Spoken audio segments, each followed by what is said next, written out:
Ասում են ժամանակը բուժում է բոլոր վերքերը, բայց երբեմն ժամանակը պարզապես սովորեցնում է ապրել այդ վերքերի հետ, թաքցնելով դրանք ամենախորը անկյուններում։ Իմ անունը Անի է։ Ես երբեք չէի մտածի, որ մի օր կկանգնեմ տեսախցիկի կամ թղթի առջև ու կպատմեմ մի պատմություն, որը հիմնահատակ քանդեց իմ հավատը մարդկանց հանդեպ։ Մենք երեքով էինք՝ ես, Արմենը և Սոնան։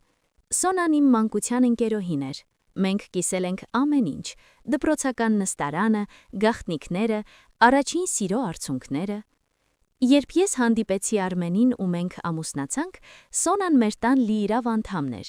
Նա մեր տան հրեշտակն էր, ով միշտ այնտեղ էր, երբ ես ու Արմենը վիճում էինք կամ երբ ես ուղղակի կարիք ունեի մեկի հետ սուրճ խմելու։ 7 տարվա ամուսնությունից հետո իմ և Արմենի հարաբերություններում ճաքեր առաջացան։ Ոչ մի դավաճանություն, այդպես էի ես կարծում, ոչ մի մեծ սկանդալ, պարզապես սառնություն, և այդ ողջ ընթացքում Սոնան իմ կողքին էր։ Նա լսում էր իմ բողոքները, գրկում էր ինձ, երբ լաց էի լինում, ու ասում էր. «Անի, դու արժանի ես ավելիին, Արմենը պարզապես չի հասկանում, ինչ գանձ ունի իր կողքին»։ Երբ մենք վերջնականապես բաժանվեցինք, ես ինձ կոտրված էի զգում, բայց ոչ միայնակ, չէ որ ես ունեի Սոնային։ Բաժանումից ընդամենը 6 ամիս անց ես սկսեցի նկատել, որ Սոնան սկսել է խուսափել ինձնից։ Զանգերս մնում էին անպատասխան, հանդիպումները չեղարկվում էին։ Իսկ հետո եղավ այն, ինչին ոչ մի կին պատրաստ չէ։ Քաղաքը փոքր է, լուրերը արագ։ Ես տեսա նրանց լուսանկարը սոցիալական ցանցերում։ Նրանք միասին էին,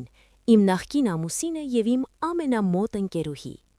Պարզվեց նրանց սիրավեպը սկսվել էր դեռ այն ժամանակ, երբ ես Սոնայի ուսին լաց էի լինում մեր ընտանեկան խնդիրների համար, իսկ այսօր նրանց հարսանիքն էր։ Այդ օրը ես փակվել էի տանը, անջատել էի հեռուստացույցը, լույսերը, պարզապես նստած էի մթության մեջ ու փորձում էի պատկերացնել, ինչպես է Սոնան հագնում սպիտակ զգեստը, որի մասին մենք երազում էինք դեռ աղջիկ ժամանակ, ինչպես է նա նայում Արմենի աչքերին ու երդվում հավատարիմ լինել։ Գիշերվա ժամը 3-ն էր, ես արդեն կիսաքուն էի, երբ հեռախոսս թրթռաց սեղանի վրա։ Էկրանին Սոնայի անունն էր։ Սիրտս սկսեց արագ բաբախել։ Մի պահ ուզում էի չվերցնել, բայց մատներս ինքնաբերաբար սահեցին էկրանի վրայով։ «Անի»։ Ձայնը դողում էր։ Նա լաց էր լինում, ոչ թե հարսանեկան հուզմունքից, այլ հիստերիկ, խեղդվող հեկեգոցով։ «Ինչու ես զանգում, Սոնա։ Այսօր քո կյանքի ամենաերջանիկ օրն է, չէ՞։ Իմ ձայնը սառն էր, ինչպես սառույցը։ «Անի, ես չեմ կարողանում, ես հենց նոր հասկացա, թե ինչ եմ արել։ Մենք ռեստորանից տուն եկանք, Արմենը քնած է հարևան սենյակում, նա խմած է, իսկ ես նստած եմ լոգարանի հատակին ու նայում եմ իմ մատանուն ու զզվում եմ ինձնից։ Ես լռում էի, ինչ պետք է ասեի։ «Անի, նա քնի մեջ քո անունը տվեց», շարունակեց Սոնան խեղդվելով։ «Նա ինձ գրկեց ու շշնջաց քո անունը։ Ես հասկացա, որ նա ինձ չի սիրում, նա ինձ ընտրել է միայն այն պատճառով, որ ես քո մի մասնիկն էի։ Ես միշտ քո ստվերում եմ եղել, ու հիմա էլ, նույնիսկ այսօր, ես էլի քո ստվերն եմ։ Նա ինձնով փորձում է քեզ վերադարձնել, բայց ես դու չեմ»։ Այդ պահին ես ոչ թե ատելություն զգացի, այլ սարսափելի մի խղճահարություն, երկուսի հանդեպ էլ։ «Սոնա»,